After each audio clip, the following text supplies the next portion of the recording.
Welcome. I'm Rachel Kerr-Schneider. Thank you for joining me on today's Spirited Prosperity.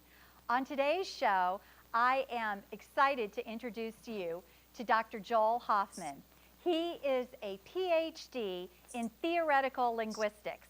And actually, what that means is he knows a lot about words and how to use them. He is the author of a new book called And God Said: How Translations Conceal the Bible's Original Meaning.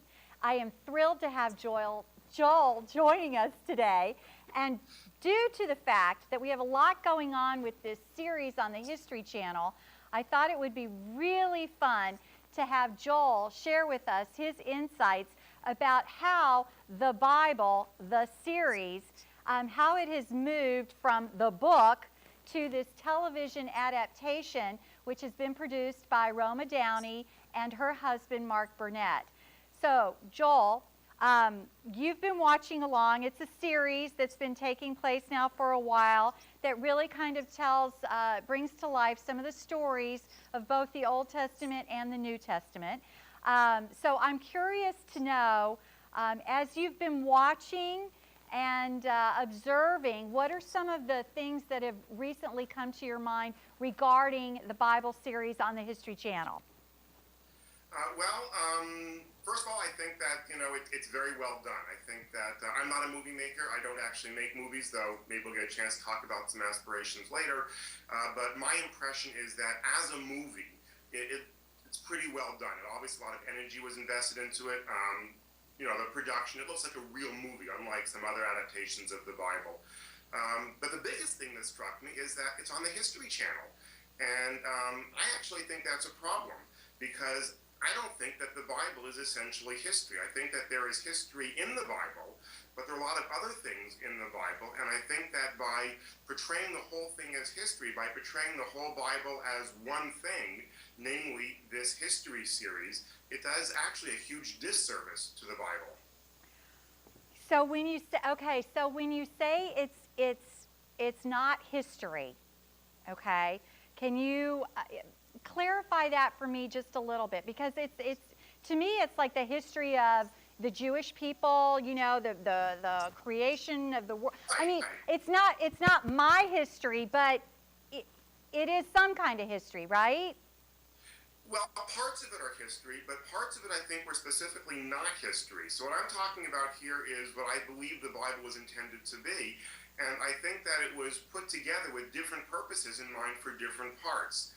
And I think we can see this most clearly by looking at three natural divisions that present themselves. If you look at the story of Adam up to Terah, up to Abraham's father, you'll find that people regularly live many hundreds of years. 930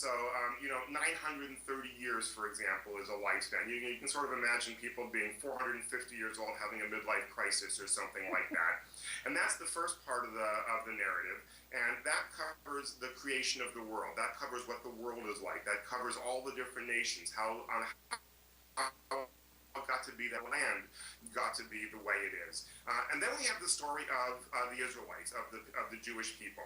And that begins with Abraham and essentially goes about until Moses. And these people regularly live well into their second century.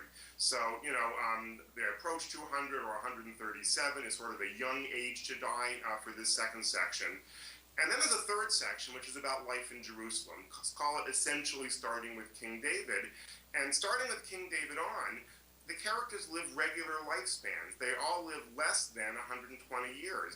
And so we have the first section about the creation of the world, where people live many hundreds of years, and the second section about the creation of the Jewish people, where people live, say, 150 to 200 years, or a little bit less. And then the third part about life in ancient Israel, where people live biologically reasonable lifespans. And what's interesting is historians will tell us that it's only that third part that they have any evidence for. They have no evidence for the first two parts, and I think that's because the first two parts were not meant to be. And in fact, just to make sure that no one took the original stories as literal history, they made the characters 900 years old, as if to say, let's be really clear from the outset, this is not meant to be history. Okay, and I have to say, I don't know that I've ever I've never thought about it that way before. And I think for me personally, I don't know, why couldn't somebody live, well, 900 years back then versus 900 years now, couldn't it be different? This is a really common question. People say maybe by 900 years they meant 900 months, or when they said 195 years they meant 195 half years, or when Sarah got pregnant in her 90s, maybe that was measured in half years. First of all, there's absolutely no evidence of that. There's no reason to think that the years were not literal years back then. They knew what a year was, they knew what a month was, they knew what a day was. But I think more importantly, there's really no reason to do that. It also happens not to work. If there's reasonable lifespan. So if you say 900 years is, let's say, only 90 years, then you're stuck with some other characters becoming fathers when they're 7, because they become fathers at age 70, according to the biblical account. So it doesn't work. But I don't think there's any reason to do it. I think the point of the story is precisely that it's not literal history, and I think it's really important too. And I'll tell you why. I think it's important to support the parts of the Bible that are history. If we give people the message that the only way they can believe that there was an historical man named Jesus is if they also believe that there was a man named Adam who lived to be 930, I think we're doing a disservice to Jesus. I don't think that's fair. I don't think it's right to tell people that the only way you can believe in a man named Jesus is by also believing that women can get pregnant when they're 90.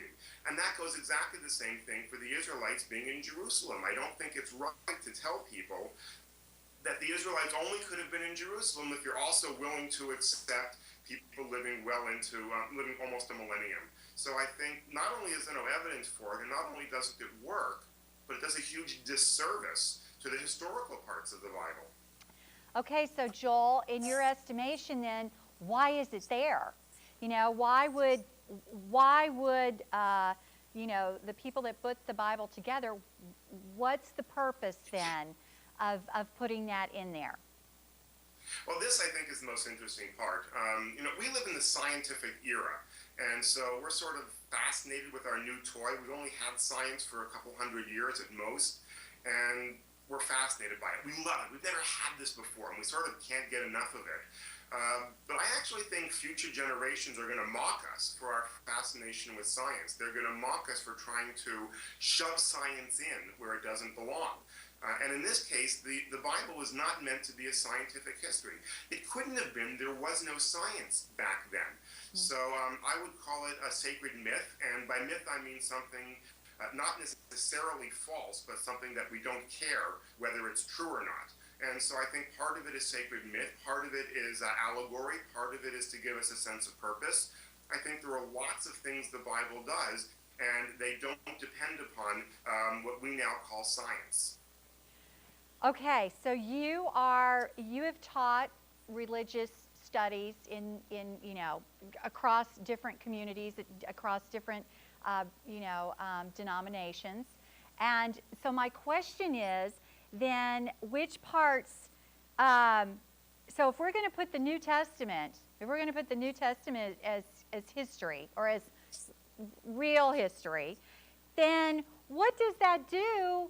I mean, what does that do to the whole Jewish community? What does that do for them in the whole Old Testament with based on your, on your insight? What does that mean for them? Well, I think a couple of things. I think we have to be really careful with our terms. I would call the whole thing real. Okay. Just some of it is not historical. Now, most people in modernity think the only thing real is science. And I think that's not how they saw things in antiquity. The whole thing was real in antiquity. They didn't really think about scientific accuracy the way we do now. We now have a dilemma. We have this added category of scientifically accurate history. And I think that only some parts of the Bible were meant to be scientifically accurate. And I don't think all of the New Testament was either. I think Revelation is a really clear example. I don't think that Revelation is meant to be history. I think that some of the stories, even in the Gospels, were meant to be word plays on the Old Testament and were not meant as history. So I think the first question we want to ask is which parts were originally intended to convey history and which parts were written for other purposes. And this applies both to the Old Testament and to the New Testament. Okay. I can only imagine what kind of discussions you have had with, with rabbis and different theologians, because this is really, I mean, it really is some groundbreaking when you really stop and think about it like this. So let me move us up to what this phenomenon that's happening in television today, this Bible series, that where a lot of people, millions and millions of people have been tuning in, and they're seeing the stories of Abraham and Sarah and Moses and David, and as we're seeing that, you know, one of the things that has that I've been pleased about is that, you know, my two teenagers will at least sit there, and David is a real person, you know, and David is making a play for Bathsheba. I mean, they see this on their other TV shows all the time, but to think about, you know, real people committing real sin and real consequences, it's really kind of, it actually has, you know, helped them to kind of define some things, and also led into some discussion, which I think is what part of this whole project has been about, right? Is to just amp up the discussion between people about what the Bible is or what it says. So my question to you is, based on what you've seen and on your insights, how are they doing? They certainly got the conversation going. There is no doubt about that. I haven't read the latest figures, but a huge number of people tuned in to see the series. There's something called Twitter, which I've just come to, though I'm sure lots of people will be surprised to hear me phrase it as there's something called Twitter. But the Bible, the series, was apparently the #1 topic on Twitter when the series was first aired. Mm-hmm. So it's really got the job done of getting people talking about the Bible. And I think that's because it taps into something that the viewers already want. I think that Americans love the Bible, and not just in the parts that we normally think of, in the South and the Bible Belt and so on. I think Americans love the Bible, and they're waiting for something like this. They're waiting for something that's presented in a medium they're used to, in a format that they can accept. You know, you and I have talked about Bible translation. I've told you that a lot of the translations really don't do a very good job conveying the text, and even worse, are so arcane they're almost incomprehensible. Well, one thing for sure is the Bible series is comprehensible. You can watch it, you can get it, you can see it, you can understand it, and you can remember it. Exactly. So are we, so given all of that, when you look at the depictions that they're doing for some of these characters or personalities, do you feel that based on they've based them obviously on a King James translation per se, so obviously there's always room for improvement, I should say. But how would you rate just what you've seen so far in terms of the depiction based on translation? I would say a couple of things. I think that by and large they've got it mostly right, which is actually more than most depictions based on a book do. Certainly there are lots of details that I could pick apart, and I'm going to assume that they made the changes for aesthetic reasons. If I remember correctly, there's a notice at the beginning of the series that says that they're taking liberties. They're going to give themselves the option of changing details, and they do change some details. So, you know, you might call that wrong. I don't really think wrong is the right word to use there. They've just changed some things to make the story work, and I'm going to give them that right. So I think they've got most of it right. I think that they've overlooked some really, really important details, and that again goes back to the ages of the characters. I think that in the first episode, when they depicted Noah, they didn't make Noah many hundreds of years old, and I think that the show is the poorer for it because it makes it impossible for a modern reader to realize that the first part, from, as I said, from Adam up to Abraham's father, has a very different flavor than the second part, which has a very different flavor from the third part. So I think one thing they've unfortunately done is made the whole thing uniform rather than highlighting the fact that different parts are really, really different. Okay, fair enough. I think that's a really insightful look at that. Let me ask you, when you look at the characters like Daniel, you know, I mean, I think too we've kind of sanitized. You know, we've kind of sanitized. Oh yeah, Daniel was okay with going to the lion's den because he knew he was going to be okay. You know, it's interesting to see that, these guys had fear. They had real fear about their life being taken, and when you look at then somebody like David who knowingly is committing sin. I mean, he's just all out, knows he's doing it, and then has Nathan saying, "Look, do you really think God's not seeing this?" It really does personalize it, right? Because that's a lot of what we what we do too, right? God's not going to see that, or he's going to forget about that, or whatever. Do you feel like maybe there are some other characters that maybe they should have brought into the series that they didn't, or there's some stories that maybe they've left out that maybe should have been told? Do I think that there are stories that should have been told? I would like to have seen a little more character development, again, throughout the whole thing. I think that some of the series sort of assumes that people already know the characters and takes it from there, rather than actually starting from ground zero and introducing the characters. One of the things that the text of the Bible actually does, as nearly as I can tell, is with very, very powerful cues, almost the way poetry works, they introduce a few key points which paint a pretty clear picture of a lot of the characters. And I think that the series sort of skipped over that and assumed that we already knew what was going on. So I'm thinking of Abraham and Sarah, for example. And Abraham and Sarah are, in one sense, a model of what it's like not to get what you want out of life. We sort of gloss over that story and wait till we get to the good parts, the exciting parts or the action parts. Sarah couldn't have kids. And, anyone who's gone through that in real life knows that that's devastating.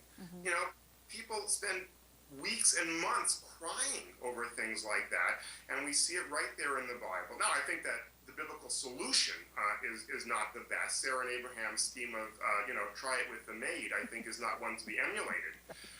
But the drama is very, very real, and I think that a lot of it comes across in the movie. I think they could have made it even more powerful by making it in places subtle and in places more powerful. But again, I'm reluctant to criticize an art that I'm really not an expert in. The movie is the movie, and I'm not a movie maker, so take it with a grain of salt.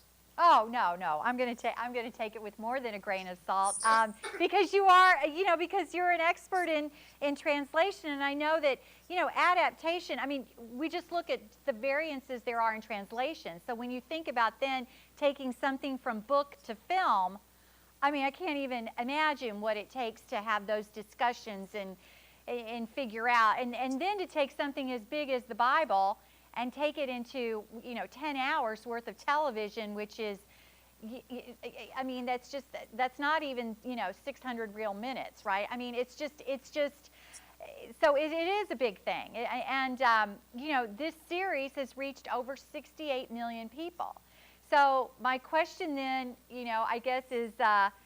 It's good for them to at least be exposed to it, right? Because it started that conversation, and I think that as you've noted before, we in America love our Bible. We talk about it a lot, but that doesn't mean that we know what's in it, right? Yeah, it's true. A lot of people don't know what's in it, sort of in both directions. A lot of people don't realize some things that are in it, and a lot of people have heard stories so many times that they think it's in the Bible, even though. So I think this is a great conversation starter. I think that in terms of getting people talking about the Bible, this has absolutely done its job. As you said, it's a huge success, and people are talking about it all across the country.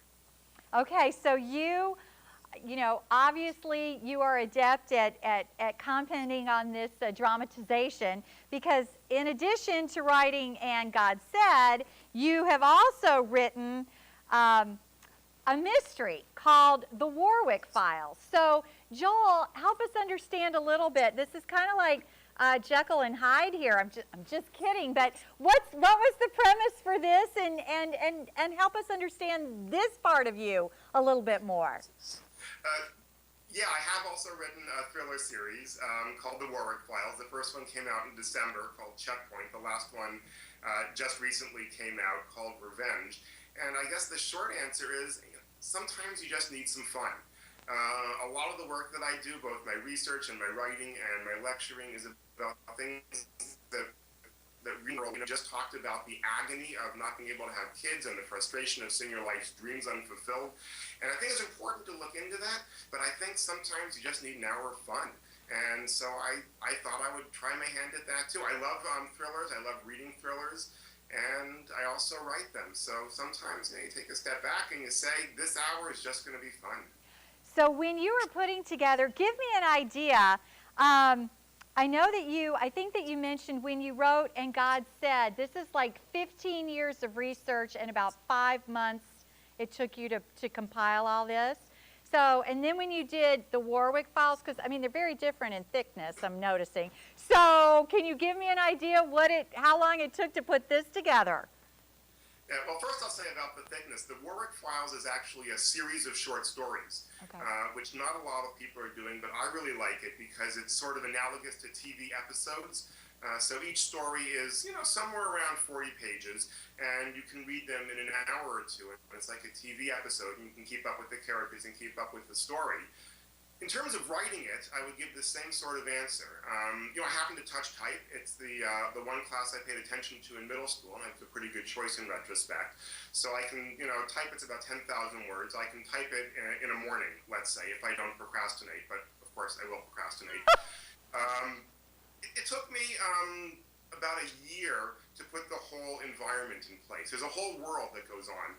There's the main character. There are supporting characters, some of whom aren't even in the book yet. There's the city where it takes place. The main character, Kai Goodman, has a history, has a background. He has a childhood. He has things that he's experienced, all of which I have to have in place before I even write the first word. So I would say that took me somewhere on the order of a year. And then I got the idea for the plot, and then I wrote the plot, and that took me a couple of months. Wow. Okay. So, what do you think? The biggest misconception that people have about writers? Because you have written based on research, and you have written based on just your imagination. So, as a writer of both of these, as a writer of both of these, what do you think the biggest misconception is that people have about writing? The biggest misconception about writing. Wow, what an interesting question. I would actually say I think the biggest misconception people have is that it's all one thing. I think that different people write so differently that it might even be a mistake to call it the same thing. Just to give you an example, you said that I wrote And God Said in about 5 months after 15 years of research, and it took me a few months for the actual writing process of Checkpoint, the first series, and the Warwick Files. I know that Amos Oz, an Israeli author, who is exceptionally well regarded by myself and many, many other people, has said, at least I think I know, it's been told to me, that he sits down in the morning at 8 o'clock in the morning and he works for 8 or 10 hours every single day, and on a good day he writes. So even though he's writing and I'm writing, it's pretty hard to compare the two. When you say that he's going to write 1 page in a good day, and on a good day I'm going to write 10 times that, which is probably why he's won so many literature prizes and I haven't.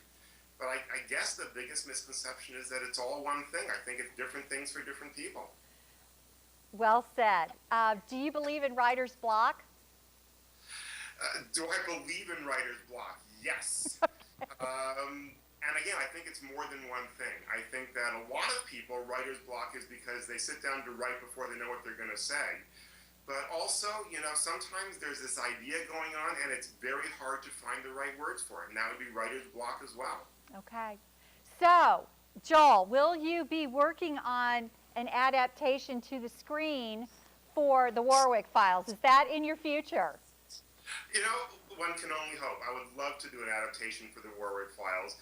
I wouldn't be the one to do it. As I said, I don't really think that I have the skills to put a movie together, but wouldn't it be fun to work with someone who's good at movies to find a way of bringing this to the big screen, especially because I want a cameo.